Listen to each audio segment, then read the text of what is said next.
మన ప్రభువైన యేసుక్రీస్తు పరిశుద్ధ నామములో ఈ పాడ్కాస్ట్ ద్వారా వాక్యం వింటున్న ప్రతి వారికి నా హృదయపూర్వకమైనటువంటి వందనాలు. దేవుడు మిమ్మల్ని దీవించునుగాక. పరలోకపు ప్రార్థన మనందరికీ తెలిసినటువంటి సుపరిచితమైనటువంటి ప్రార్థన. అయితే దానిలో మనం ఒక విషయాన్ని గమనిస్తాం. ప్రతి ఒక్క మాటకి ఒక ప్రత్యేకమైనటువంటి తాత్పర్యము, భావము మనం గమనిస్తాం. విశేషమైనటువంటి అంశములు దానిలో దాగి ఇమిడి ఉండగా నేటి దినమున ఒక శ్రేష్టమైనటువంటి విషయాన్ని మనం గమనించినట్లయితే అది మత్తయి సువార్త 6వ అధ్యాయము 13వ వచనం. మమ్మును శోధనలోకి తేక దుష్టుని నుండి మమ్మను తప్పించుము. మనం చేసేటువంటి ప్రార్థనలో మమ్మను శోధనలోకి తేక దుష్టుని నుండి మమ్మను తప్పించుము అని మనం ప్రార్థన చేయాలని ప్రభు సెలవిస్తున్నారు. అనగా శోధనలో పడేటువంటి అవకాశాలు మీకు ప్రతిరోజు తటస్థిస్తూ ఉంటాయి. అయితే వాటి నుండి తప్పించబడ్డానికి మీరు దేవుని యొక్క సహాయాన్ని పొందుకోవాలి. దేవుడు మీకు సహాయాన్ని చేయకపోతే మీరు నిశ్చయంగా శోధనలో పడిపోతారు అని ప్రభు సెలవిస్తున్నారు. ఆ శోధనలో నుండి తప్పించబడ్డానికి ఒక మార్గాన్ని మనకు చూపిస్తున్నారు. అది కేవలం మీరు తండ్రిని వేడుకునండి.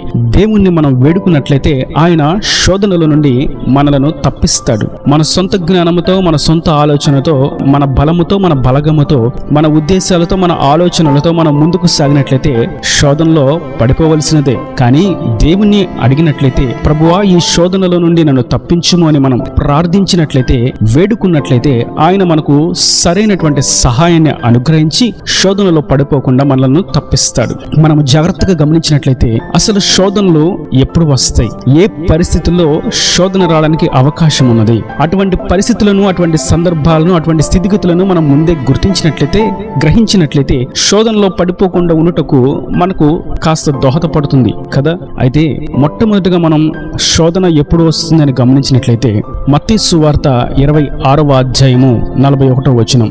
మీరు శోధనలో ప్రవేశించుకున్నట్లు మెలకువగా ఉండి ప్రార్థన చేయుడి. ఇక్కడ మనం గుర్తిస్తున్నాం, మెలకువగా ఉండి ప్రార్థన చేయకపోతే మనకు శోధన వస్తుంది అని తేటగా మనకు తెలియపరచబడుతున్నది.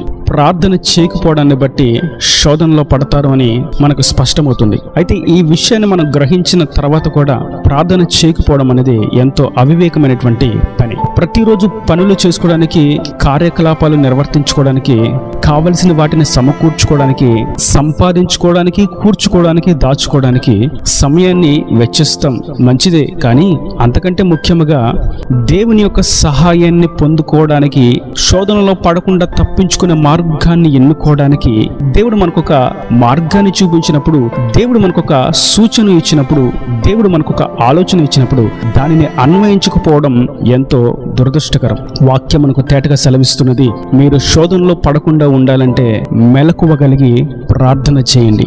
వేకువజామున నిద్రమత్తుతో, నిద్రాశక్తులతో, నిద్రావస్థలో ఉండేదానికంటే దేవుని యొక్క పాదల చెంత సమయాన్ని గడపడము, సమయాన్ని వెచ్చించడం అనేది ఆత్మీయుని యొక్క గుణము. ఇట్టి ఆధ్యాత్మిక స్థితి శోధనల నుండి మనలను తప్పిస్తుంది. ఇది మెలకువ కలిగినటువంటి ప్రార్థన బట్టి మనం శోధనను జయించేటువంటి మార్గం. మరియు రెండవదిగా మనం చూస్తాం, తిమోతికి రాసినటువంటి మొదటి పత్రిక 6వ అధ్యాయము 9వ వచనం.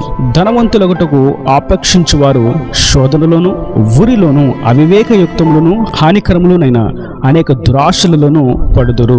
ఇక్కడ మనం చూస్తున్నాం, ధనవంతులగుటకు అపేక్షిస్తే అది శోధనలో మిమ్మల్ని పడివేస్తుందని. ధనాపేక్ష సమస్త కీడుకు మూలము అని మనకి తెలుసు. అయితే ఆ ధనాపేక్ష శోధనలో కూడా పడవేస్తుంది అన్న సంగతి ఇక్కడ మనకు అర్థమవుతున్నది. కానీ ప్రభు అంటున్నారు, మీరు శోధనలో పడకూడదు, మీరు శోధనలో నుండి తప్పించబడాలి.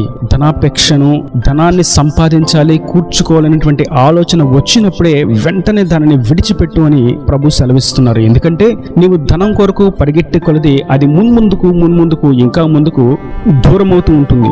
మరియు అది ఊహించిన రీతిలో పక్షి ఎగురునట్లుగా ఆకాశంలోకి ఎగిరిపోతుంది, మన నుండి దూరమవుతుంది. కాబట్టి ఈ వాక్యం వింటున్నటువంటి నా ప్రియ సహోదరులారా, ధనాన్ని సంపాదించుకోవాలి. అయితే అది మనము శోధనలో పడకుండా ఉండే అంతవరకు మాత్రమే. కొందరు ధనాన్ని సంపాదించడానికి అక్రమమైనటువంటి మార్గాలను ఎన్నుకుంటారు, మరికొందరు ధనాన్ని పొందుకోవడానికి అన్యాయపు మార్గాన్ని ఎన్నుకుంటారు, మరికొందరు ధనాన్ని పొందుకోవడానికి వడ్డీ వ్యాపారాలు, లంచాలు తీసుకుంటూ ఉంటారు, మరికొందరు ధనాన్ని సంపాదించడానికి అధిక లాభాలకు నాసిరకపు వస్తువులను అమ్ముతూ ఉంటారు.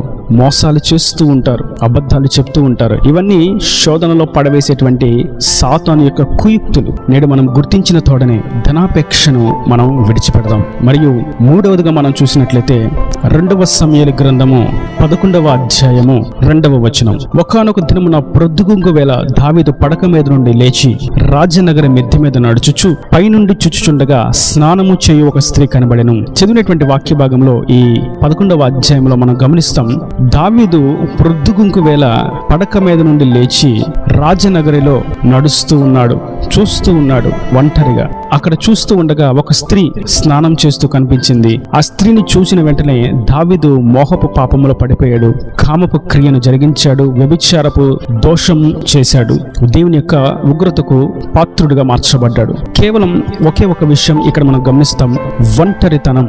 దావీదు ఒంటరిగా ఉన్నాడు. అందరూ యుద్ధానికి చేయడానికి వెళ్తే దావీదు మాత్రం ఒంటరిగా తన రాజనగరిలో నిద్రిస్తూ ఉన్నాడు. ప్రభు ముందే చెప్పారు, మెలకువగా ఉండే ప్రార్థన చేయండి, మీరు శోధనలో పడకుండానట్లు అని. కానీ ఒంటరిగా ఉండటం చేత కూడా పాపంలో పడతారు అన్న సంగతి ఇక్కడ మనకు అర్థమవుతుంది. కనుక నరుడు ఒంటరిగా ఉండటం మంచిది కాదు. ఎప్పుడు కూడా ఒంటరితనం అనేది మనిషికి మంచిది కాదు. అదే స్త్రీ అయినా పురుషుడైనా, దేని నిమిత్తం దూరంగా ఉన్నా, చదువు నిమిత్తమైనా, ఉద్యోగ నిమిత్తమైనా, వ్యాపార నిమిత్తమే అయినా, మరి ఏ నిమిత్తమైనా దూరంగా ఉంట మంచిది కాదు. కేవలం దేవుని పని నిమిత్తము తప్ప నరుడు ఒంటరిగా ఉండుట మేలు కానే కాదు. ఇక్కడ దావీదును చూసిన ఒంటరిగా ఉండట చేత అతడు పాపంలో పడిపోయాడు. ఈ వాక్యం ఉంటున్నటువంటి నా ప్రియ సహోదరులారా, వేరుండు వాడు స్వేచ్ఛానుసారుడు, అట్టివాడు లెస్సైన జ్ఞానమునకు విరోధి అని వాక్యం సెలవిస్తున్నది. అంటే ఒంటరితనానికి అలవాటు పడి తన సొంత చిత్తాన్ని నెరవేర్చుకోవడానికి, ఎప్పుడు తన సొంత ఆలోచనతో సొంత జ్ఞానంతో ముందుకు నడవడానికి ప్రయత్నం చేసేవారు నిశ్చయంగా శోధనలో పడతారని లేఖనము తేటగా మనకు తెలియచేస్తున్నది. కనుక ఒంటరిగా ఉండక సహవాసంలో ఐక్యత కలిగి ఉండడం, కుటుంబంలో ఐక్యత కలిగి ఉండడం, సంఘంలో ఐక్యత కలిగి ఉండడం, ప్రార్థనలో ఐక్యత కలిగి ఉండడం, కలిసి ప్రార్థన చేయడం, కలిసి పనిని జరిగించడం అనేది శ్రేయస్కరమైనటువంటి విషయం. మనం ప్రసంగి గ్రంథంలో కూడా చూస్తాం, నరుడు ఒంటరిగా ఉండటం కంటే ఇద్దరుగా ఉండుట మేలు. ఎందుకంటే వారు కలిసి పని చేయొచ్చు. ఒకవేళ ఒక్కడు బలహీనుడైతే మరొకడు అతనికి సహాయాన్ని అందిస్తాడు. ఒకవేళ ఒంటరిగా ఉంటే, అతడు బలహీనుడిగా ఉంటే ఎవరు అతనికి సహాయం చేస్తారు? వేరుగా ఉంటూ ఒంటరితనాన్ని అనుభవిస్తూ ఎవరు లేరు అనుకుంటూ జీవించేటప్పుడు వారికి సహాయం ఎవరి ఎదురు నుండి లభిస్తున్నది? వారు ఒంటరి వారని మొదలే దూరంగా ఉంటారు కాబట్టి వాళ్ళని చూసేవారు ఎవరు అని వాక్యం సెలవిస్తున్నది. అందుకే మరియు ఇక్కడ నా నామలో 2-3 కూడి ఉంటారో వారి మధ్య నేను ఉంటానని ప్రభు సెలవిచ్చారు. కనుక ఒంటరితనం అనేది దేవునికి ఇష్టం లేదు. ఆదియందు ఆదామును సృష్టించినటువంటి ప్రభు ఒంటరిగా ఉండకూడదు, ఆదాము ఒక్కడే ఉన్నాడని అవ్వను సృష్టించాడు. తనకు సాటినటువంటి సహాయాన్ని దేవుడే కలిగించాడు. అదే విషయాన్ని దేవుడు మనకు తెలియజేస్తున్నాడు. మీరు శోధనలో పడుకున్నట్లు ఒంటరిగా ఉండకూడదు. స్త్రీ అయినా పురుషుడైనా ఒంటరిగా ఉండటం చేత సాతాను వారి యొక్క ఆలోచనలోకి ప్రవేశించి పాపపు క్రియలు చేయడానికి ప్రేరేపిస్తూ ఉంటాడు. అందుకే ఒంటరిగా విడవకూడదు. ఒకవేళ బిడ్డలు కలిగిన వారైతే మీ బిడ్డలను ఒంటరిగా విడిచిపెట్టకుడి, వారిని పెద్దల సమక్షంలో ఉండనీయుడి. అది దేవుని యొక్క ఉద్దేశము. శోధనలో పడుకుంటున్నట్లు అది ఒక మంచి నడవడిక. మరియు మనం 4వదిగా చూస్తాం, మత్తయి సువార్త 4వ అధ్యాయం 1వ వచనం. అప్పుడు యేసు అపవాది చేత శోధింపబడుటకు ఆత్మ వలన అరణ్యమునకు కొనుపబడెను. 40 దినములు 40 రాత్రులు ఉపవాసముండిన పిమ్మట ఆయన ఆకలిగొనగా ఆ శోధకుడు ఆయనకు వచ్చి. ఇక్కడ మనం చూస్తాం, ప్రార్థన చేసేటప్పుడు, ఉపవాస ప్రార్థన చేసేటప్పుడు శోధనలు వస్తాయి. అయితే మనం ఉపవాసం ఉన్నప్పుడు శోధనలు వచ్చినాయి కదా అని మనం ప్రార్థనను విడిచిపెట్టకూడదు, ప్రార్థన మానకూడదు, ఉపవాసాన్ని నిలిపివేయకూడదు. మన ప్రార్థన శక్తివంతంగా ఆ శోధకుని జయించే విధంగా మన ప్రార్థన ఉండాలి. చాలా చోట్ల మనం గమనిస్తూ ఉంటాం, ప్రార్థన బాగా చేసిన తర్వాత వారికి సమస్యలు వచ్చినట్లుగా గుర్తిస్తూ ఉంటాం. కారణం, వారు ఆత్మీయతలో ఆధ్యాత్మికంగా వృద్ధి నొందుతూ ఉండగా సాతాను వారిని పడవేయడానికి, శోధనలో పడవేయడానికి, ఆశీర్వాదం పొందుకోకుండా ఉండడానికి రకరకాలైనటువంటి కుయుక్తులను పన్నుతూ ఉంటాడు. అయితే ఆ శోధనలను జయించేటువంటి మార్గం ఒకటే, దేవుని ఆత్మశక్తి చేత నింపబడడం. ఇప్పుడు ఇన్ని శోధనలను గురించి మనం ధ్యానించినప్పుడు ఈ శోధనలు అన్నిటిని మనం జయించడానికి ఒకే ఒక్క మార్గం, దేవుని యొక్క ఆత్మశక్తి చేత మనం నింపబడి ఉండడం. ఒకవేళ ఆత్మతో మనం నింపబడకపోతే, పరిశుద్ధ పరిశుద్ధాత్మిక అభిషేకాన్ని మనం పొందుకోకపోతే అపవాది వేసేటువంటి ప్రతి అగ్ని బాణం మనకు సొమ్మసిల్లిపోతూ, అలసిపోతూ, సొలసిపోతూ, ఆత్మీయ యాత్రలో ముందుకు సాగలేని వారిగా వెనుకకు వెళ్ళిపోతూ, గమ్యానికి చేరలేక సాతాను బంధకాల్లో బంధించబడిన వారిగా మిగిలిపోతారు. అందుకే వాక్యం సెలవిస్తున్నది, మీరు శోధనలో పడకున్నట్లు, శోధనలో పడకుండా దుష్టుని నుండి మమ్మల్ని తప్పించు ప్రభువా అని ప్రార్థన చేయండి అని. కనుక ఈ వాక్యం వింటున్నటువంటి నా ప్రియ సహోదరులారా, మనం ప్రార్థన చేయాలి. అన్ని కోణాల్లో ప్రార్థన చేయాలి. మనం ప్రార్థన చేస్తున్నప్పటికీ శోధనలో పడకూడదు అని మనం ప్రార్థన చేయాలి. ఉపవాసం ఉంటూ ఉన్నప్పటికీ శోధనలో పడకుండానట్లుగా సహాయం చేయమని ప్రార్థన చేయాలి. ధనాపేక్షను విడిచిపెట్టాలి. ఒంటరిగా ఉండక ఐక్యత కలిగి ప్రార్థన చేయాలి. మెలకువ కలిగి ప్రార్థన చేయాలి.